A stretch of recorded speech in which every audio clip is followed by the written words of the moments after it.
नमस्कार। स्वागत है आपका द न्यूज लॉन्चर पर। मैं हूं अशोक वानखड़े, लेकर आया हूं आपका अपना कार्यक्रम द डायरेक्ट हिट। जब बुरे दिन आते हैं तो लगातार खबरें भी बुरे ही मिलती है। आसाम के मुख्यमंत्री हेमंत विश्व शर्मा लगातार क्राइसिस में घिरे हुए हैं और आज फिर एक बार बुरी तरह से हिट हुए जब आसाम में भारतीय जनता पार्टी को बड़ा झटका लगा। आसाम के पूर्व केंद्रीय मंत्री और 4 बार के भाजपा सांसद राजेंद्र गोहेन के साथ कुल 17 अन्य सदस्यों ने पार्टी से अपना त्यागपत्र सौंपा। राजेंद्र गोहेन ने यह फैसला राज्य भाजपा अध्यक्ष दिलीप सैकिया को लिखे पत्र में बताया, जिसमें उन्होंने कहा कि वे पार्टी के प्राथमिक सदस्यता और सभी जिम्मेदारियों से तुरंत प्रभाव से हट रहे हैं। सूत्रों के अनुसार इस्तीफा देने वाले अधिकांश सदस्य ऊपरी और मध्य आसाम के हैं। राजेंद्र गोहेन ने पत्रकारों से बात करते हुए कहा कि उन्होंने इस्तीफा इसलिए दिया क्योंकि पार्टी ने असम के लोगों के साथ किए गए वादों का पूरा नहीं किया और स्थानीय समुदाय को धोखा दिया, जबकि बाहरी लोगों को राज्य में बसने की अनुमति दी। राजेंद्र गोहेन ने 1999 से 2019 तक नागांव संसदीय क्षेत्र का प्रतिनिधित्व किया। 2016 में उन्होंने शपथ ली रेल राज्य मंत्री की और 2016 से 19 तक वो रेलवे मंत्रालय में राज्य मंत्री रहे। भाजपा में रहते हुए पार्टी के प्रदेशाध्यक्ष भी रह चुके हैं। वे पेशे से चाय बागान के मालिक हैं। इसके अलावा कई अन्य क्षेत्र में उनका काफी प्रभाव है। उनके जाने से भाजपा को राज्य में नुकसान हो सकता है। राजेंद्र गोहेन का इस्तीफा ऐसे वक्त पे हुआ जब मुख्यमंत्री हेमंत विश्व शर्मा चुनावी मोड़ में हैं। गोहेन आसाम बीजेपी के बड़े नेताओं में शामिल है। असम में फिलहाल मुख्यमंत्री हेमंत विश्व शर्मा की नीति सरकार सत्ता काबिज की है, जबकि पूर्वोत्तर राज्य असम में अगले साल विधानसभा चुनाव होना है। असम में भाजपा की जीत की हैट्रिक लगाना चाहती है। लेकिन आप क्या सोचते हैं और क्या होता है, इसमें कई बातें आती है। कहते हैं ना, there is a gap between the lip and the cup. Himanta Biswa Sarma वर्तमान में जुबेन गर्ग, जो एक बहुत बड़े सिंगर थे और आसाम के यूथ के दिल पे राज करते थे, उनकी हत्या को लेकर भी घिरे हुए हैं। उनकी पत्नी रिंकी शर्मा, जिनका प्राइड एंटरटेनमेंट कंपनी है, उसका भी कहीं ना कहीं नाम उछल रहा है। साथ में ही पुलिस ने जिसको इस हत्या में अरेस्ट किया है, संयुक्त महंता, वो भी कहीं ना कहीं सीएम से जुड़े हुए होने की बात हो रही है। इसके पहले बोडोलैंड में जो चुनाव हुए उसमें भी बुरी तरह से बीजेपी हारी। वहां पे आसाम बोडोलैंड परिषद में बीटीसी जो लोकल पार्टी है, उसको 40 में से 28 सीटों पे कब्जा किया। भाजपा 5 सीटों पे ही सिमट गई। आसाम एक ऐसा राज्य है जहां भाजपा ने बहुत सालों के बाद अपने बलबूते पे सरकार बनाई।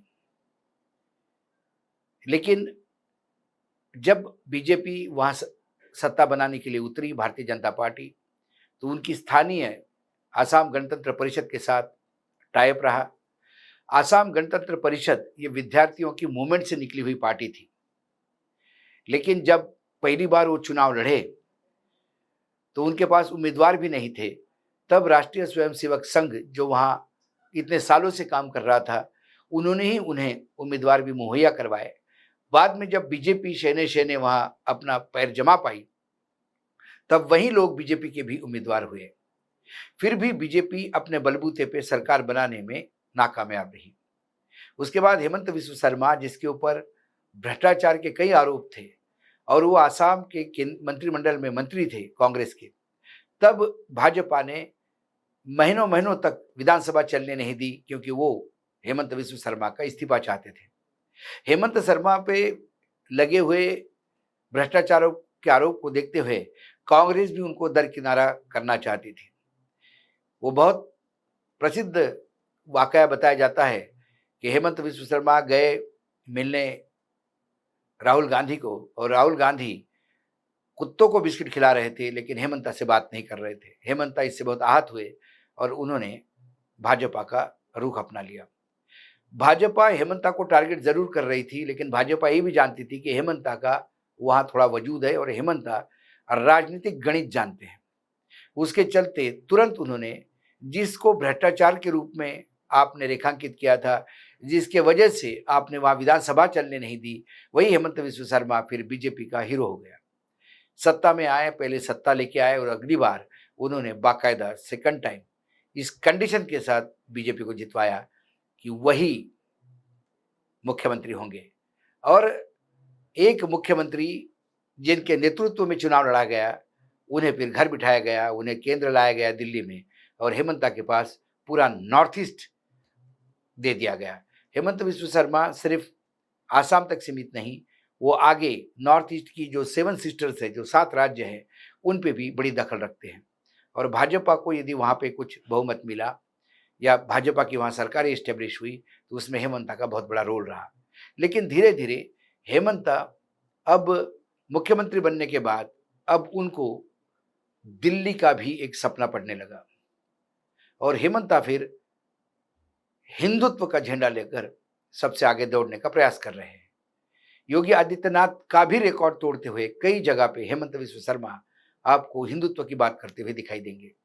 ताज्जुब लगता है कि कभी ये आदमी कांग्रेस में भी था।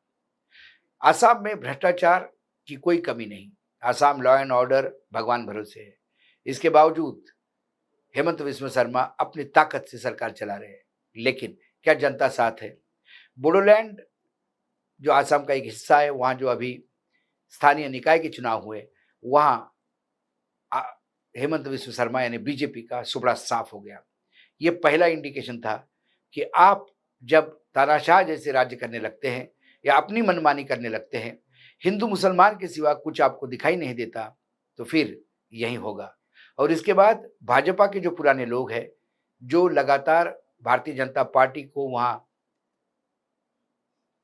इस्टेब्लिश करने में जिन्होंने अपनी जिंदगी लगा दी, वो कहीं ना कहीं आउट ऑफ फील्ड या आउट ऑफ प्लेस अपने आप को समझने लगते हैं, और फिर उनमें से कई लोग निकलने लगे हैं। असम में जो इस्तीफे हुए हैं, वो कोई छोटे मोटे नेता नहीं थे, उनका एक वजूद था। और राजेश गोहन ये पैसे से और लोकप्रियता से अपने आप को स्थापित किए हुए आसाम की राजनीति में। इनका जाना यकीनन बीजेपी को बड़ा हिट हुआ है। देखते हैं कि इसके बाद और कितने लोग बीजेपी छोड़ के जाते हैं। संघ चालक ने एक बार पूना में एक भाषण में कहा था कि भाजपा में जो बाहर के लोग आ रहे हैं, क्या वो भाजपा की जो अपनी सोच और समझ है, इसके साथ में ढल जाएंगे या इसको डाइल्यूट करेंगे। आसाम में क्या हो गया ये तो पता नहीं, लेकिन सभी राज्यों में पुराने और नए का एक संघर्ष चल रहा है, और उसी संघर्ष की परिणति है कि आज गोहेन ने वहां इस्तीफा दिया। कुल मिलाकर आसाम की राजनीति में ये उस समय हो गया जब बिहार में पार्टी चुनाव लड़ने के मोड़ में चली गई है, चुनाव अनाउंस हो चुके हैं और वहां जद्दोजहद है। ऐसे में अगला टारगेट बंगाल है। बंगाल, आसाम, बिहार, ये एक ट्रायंगल में दिया हम लेते हैं, तो इस आसाम की गूंज बंगाल में भी सुनाई देगी और बिहार में भी। आज डायरेक्ट हिट में इतना ही। कल फिर आता हूं किसी विषय के साथ। तब तक के लिए नमस्कार। देखते रहिएगा द न्यूज लॉन्चर।